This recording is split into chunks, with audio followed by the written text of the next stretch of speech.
Every single hour, our planet is bombarded by a gift. A staggering 173,000 terawatts of energy rain down on us from the sky. To put that in perspective, that is 10,000 times more power than every human on Earth uses in an entire year.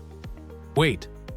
If we have 10,000 times more energy than we need literally falling on our heads, why are we still burning ancient rocks and gas to keep the lights on? Why haven't we mastered the sun? The answer lies inside a sliver of sand, an invisible handshake, and a tiny particle that's about to change everything.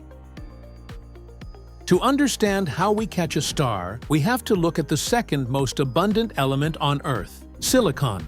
You know it better as sand. Inside a solar panel, silicon atoms are locked in a tight, crystalline grid. Each atom has 4 neighbors, held together by strong chemical bonds. In this state, it's a perfect material, but a boring one. Everything is stable. No electrons can move. And if no electrons move, we have no electricity. But here is the trick. Scientists pollute the silicon. They create a sandwich. On the top, they add a layer of N-type silicon, which has a few extra electrons looking for a place to go. On the bottom, they have P-type silicon, which has holes, spaces where electrons should be. Where these 2 layers meet, something magical happens. A few electrons jump across the gap, creating an invisible, permanent electric field. This is the p-n junction.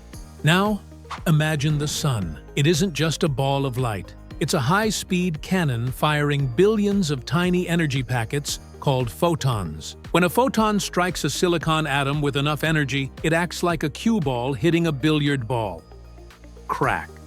It knocks an electron loose, leaving a hole behind. Suddenly, we have a free-moving electron and a free-moving hole. But remember our gatekeeper electric field? Because of that field, the electron can only go one way. It gets sucked toward the top layer while the hole is pushed to the bottom. Thin metal fingers on the top of the cell catch these fleeing electrons. They are forced to travel through a circuit, powering your toaster, your phone, or your light bulb, before returning to the back of the panel to fill the holes they left behind. It is a perfect, elegant loop. No moving parts, no fuel consumed. The electrons are just the couriers, and the sun is the boss. So, if it's that simple, why isn't every roof on Earth covered in blue glass? Because nature is picky. If sunlight reflects off the panel instead of being absorbed, that energy is lost. If a photon doesn't have quite enough energy to knock the electron loose, it just passes through like a ghost. Even worse, sometimes a dislodged electron falls right back into a hole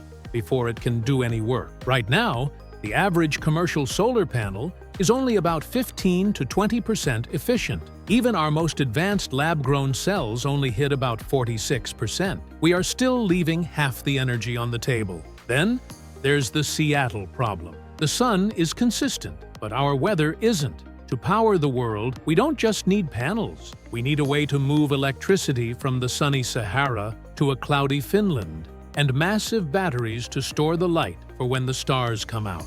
But don't let those challenges fool you. We are closer than you think. Picture this. If we wanted to power the entire world using today's technology, how much space would we actually need? It sounds like a lot, but the area required is just a tiny fraction of the Sahara. The desert is 3 million square miles. We'd only need a small corner of it. And the cost? It's plummeting. In many parts of the world, solar is already cheaper than coal. For the billion people on Earth who live without a reliable power grid, in sun-drenched developing nations, solar isn't just a green choice. It's a lifeline. It's the difference between a child reading by a kerosene lamp or a bright LED bulb. We are currently living through a quiet revolution, from floating solar farms on the ocean to solar windows that look like clear glass. We are learning to weave the power of the stars into the fabric of our lives. For billions of years, the sun has been wasting its energy on a cold, quiet planet. But now, for the first time in history, we've learned how to catch it. We aren't just consumers of energy anymore. We are the harvesters of light. The fire is already falling. All we have to do is reach up and catch it. Because the future isn't just bright, it's powered by the very star that gave us life.